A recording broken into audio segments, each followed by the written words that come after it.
Здравствуйте. У меня будет такой взгляд из Татарстана. Это не доклад, это мысли, которые очень создавались в процессе, как здесь. Тема не совсем моя. Я татарка. Я поясню, что Ирина Галиевна активная общественная деятель православной татарской общины, борец с абортами, сопредседатель общества «Глава Орел» в Казани. То есть она берет на себя огромное количество активных общественных православных функций. Да, и я считаю татар объединяющим народа.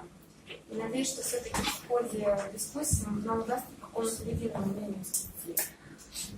Живя в Татарстане, я наблюдала этот процесс, обострение этого конфликта. И я себя считаю все-таки патриотом Татарстана, я люблю Татарстан, люблю Казань. Но многие мои русские друзья сидят таким образом, что вот там, в России, то есть как будто Татарстан это вообще отдельный какой-то регион. То есть там, он уехал в Россию, там, у него там все хорошо. То есть они чувствуют какую-то проблему. Да? И поэтому я в чем-то, конечно, могу понять беспокойность. Я сама не мама, у меня нет детей, чтобы вот так наблюдать, как в школах это происходит. Но я видела, как происходит пикеты, да, как это все обострено. Тем не менее, я, конечно, понимаю татар, которые хотят, чтобы сохранить этот язык. Я считаю, что, конечно, родные языки нужно сохранять. Пока слушала Евгения Анатольевича, интересная мысль тоже пришла в голову. У меня есть приют для мам, для беременных, уже бывших женщин в кризисной ситуации. И там часто оказываются женщины, естественно, приезжие из деревень, из татарских деревень, потому что, когда они попадают в город, у них нет своего жилья, если там с кем-то отношения завязывают, у них могут быть беременности, дети. И вот они попадают ко мне. И когда год назад ко мне обратилась женщина с маленьким ребенком, будучи беременной, и я с ней первый раз встретилась, и по телефону, когда разговаривали, мне показалось, что она вообще какая-то узбечка по ее говору. Потом выяснилось, что она татарочка, она родом из какой-то деревни, и за то время она больше года живет у нас в приюте, она действительно стала лучше говорить по-русски. Я, конечно, понимаю, что может быть, это такое положение. Женщины попадают в такие ситуации, когда оказываются в большом городе, именно вот выходцы из татарских деревень, может быть, еще сложнее, да, вот как-то все-таки стоять, удержаться и сохранить себя, потому что они, может быть, что-то не так понимают. Сообщать, допустим, с выходцами из Пакистана, я понимаю, что у них серьезные проблемы языковые, то есть они просто могут плохо понимать окружающих, да, то есть и у них поэтому, естественно, проблема, как вот все-таки они хотят остаться в России, но это сложно. И также, может быть, выходцы из деревень тоже, из татарских, у них могут быть сложности вот именно в том, чтобы обосноваться в большом городе. И, конечно, мы в ситуации глобализации сталкиваемся с серьезными противодействиями в плане сохранения культуры, в том числе языковой культуры. И вот вопрос, как вообще не оторваться полностью от корней, как, в принципе, как сохранить даже наши села, потому что это тоже большая проблема, то есть вымирание именно сел. То есть, что молодые люди уезжают, потому что, естественно, они видят перспективы. То есть я думаю, что если вы о сохранении татарского языка, нужно подумать о том, как укрепить и татарские села тоже. Я буквально вчера была на заседании комиссии по образованию и науке Общественной палаты Республики Татарстан, где как раз обсуждали то, что проголосовало всего 3 человека против этого закона. И для них это было, даже какой-то, это, с удивлением они это воспринимали, потому что люди Татарстан с надеждой смотрели, что все-таки будет больше голосов.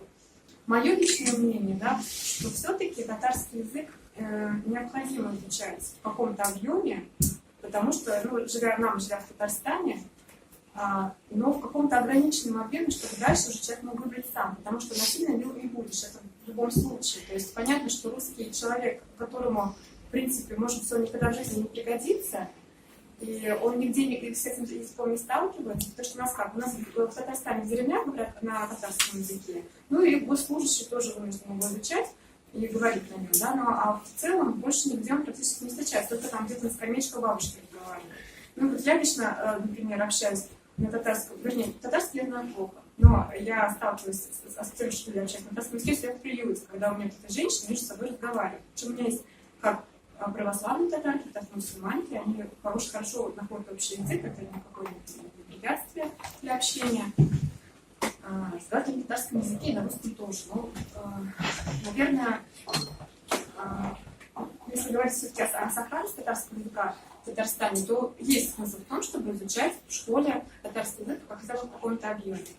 А дальше уже где-то это должен быть выбор человека, потому что вот, я помню себя, когда я изучала татарский, потому что у меня в семье никто на татарском не говорил. Я приезжала в деревню, там у меня дедушка дал, что с тобой не разговаривали на татарском языке. Но я не понимала их речи, потому что жила всегда в городе, и татарский язык у нас был больше на каком-то таком ограниченном объеме. Сейчас вот стало больше изучение татарского языка. И честно скажу, мне это мало что дало. То есть мне не удалось привить любовь к языку, вот это вот обучение. То есть даже интереса какого-то не возникло. Тут вообще вопрос в том, как донести вот красоту татарского языка до молодежи. Потому что мы же о молодежи говорим, о будущем поколении. Как это прививать? Это можно прививать через культуру и через религию. Вот, например, есть такая певица Зуля Камалова, которая живет в Австралии, она сейчас записывает альбом на татарском языке. Да? Вот ей хочется, она вот открыла себя красоту татарского языка и хочется его как-то популяризировать. У нее очень хорошо получается, на мой взгляд. И я думаю, что через это тоже можно до молодежи как-то достучаться, пробудить интерес. Также, безусловно, я думаю, что нужно богослужение на татарском языке. Я с этим сталкиваюсь еще потому, что у меня девочки, которые восприются, мамочки мои, то есть они иногда не возникает желание покреститься. И вот это тоже очень, конечно, хорошо, что у меня есть какие-то молитвословные на татарском языке, что есть молебны на татарском языке, которые мы можем вместе служить. Потому что, в принципе, это обычная практика, когда богослужение идет на родном языке для человека. Да? То есть я считаю, что, в принципе, конечно, два родных языка, и у меня есть сейчас большое желание изучать татарский язык, хотя я действительно не владею разговорной речью, практически ее не использую, кое-что понимаю, но вот так вот свободно изъясняться я не могу. И у меня этот интерес пробудился именно благодаря тому, что хочется больше общаться со своим народом, да, то есть со своими корнями. То есть не потерять связь со своими корнями. То есть, и татарская культура, она действительно очень такая красивая, ее нужно сохранять, как и любую культуру. Но все-таки в условиях глобализации, мне кажется, больше проблема, даже вот если брать политику Министерства просвещения. Вот вы знаете, например, что в московских школах уже с сентября хотят внедрять проект информационной школы, то есть обучение будет детей, даже дошкольников, на планшет. Вот это вот современная ситуация. К чему это все приведет?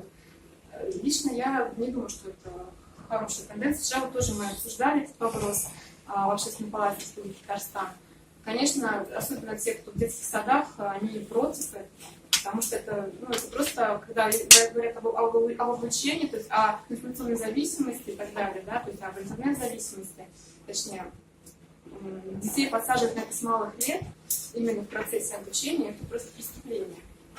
И в целом, конечно, надо говорить о том, что народ в принципе замирает, как русский, так и татарский народ, потому что убивает себя абортом.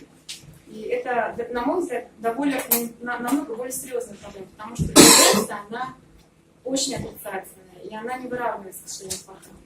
Поэтому здесь вообще вопрос очень сложный, действительно, он так за один круглый стол не решится, но, безусловно, я считаю, что родные языки нужно как-то сохранять.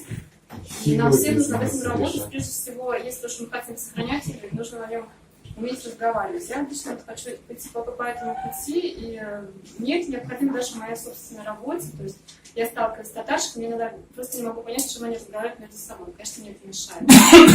А так язык очень красивый, и вот через культуру, через религию нужно, конечно, это все прививать молодежи, чтобы это было им интересно. То есть нужен молодежный формат для молодежи. Спасибо большое.